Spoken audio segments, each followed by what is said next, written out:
So I am on Vector Studio, and now let's select the Shape tool, select the Ellipse tool, and now I'm just going to create a circle. So now select the Transform tab down here, left click on it. If you don't have it here, just go to Window, General, and then check the Transform.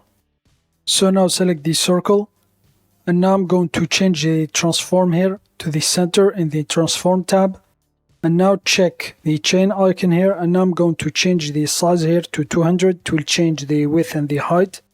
So I'm just going to type 200, press enter. So I'm going to uncheck it, and for this one I'm going to type 200, so here it is. Now I'm going to check it back. So now I'm going to remove the color here of this circle. So I'm just going to center it first, select the move tool. I'm going to place it here, and now left click on the color, and now I'm going to remove the color. And now left click on the stroke here, so I'm going to change it to black. And now I'm going to left click here on the edit stroke settings. I'm going to change the width to 200. I want to have the same stroke width as the circle, so it is 200. I'm going to change the width here of the stroke to 200.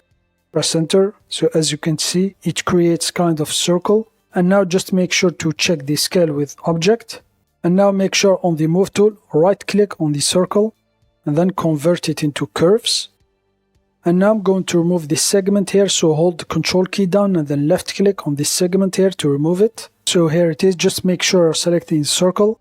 And now I'm going to left click here, I'm going to change the cap here from round cap to butt cap, left click, so here it is, it gives us a kind of pie shape. So now I'm going to add a gradient to it, so now let's select the fill tool, left click, select the fill tool. Change the context here from fill to stroke.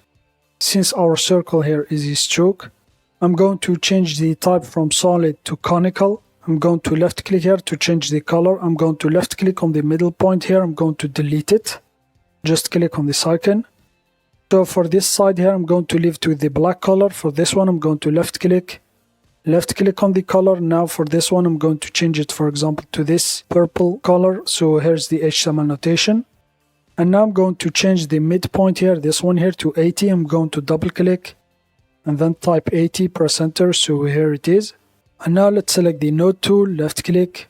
So I'm going to left click on this node here to select it, left click on it. And now let's select the pen tool. And now make sure to hold the shift key down and then just follow the line here to have a straight outline here. So I'm just going to stop it here. So hold shift key down and then left click here.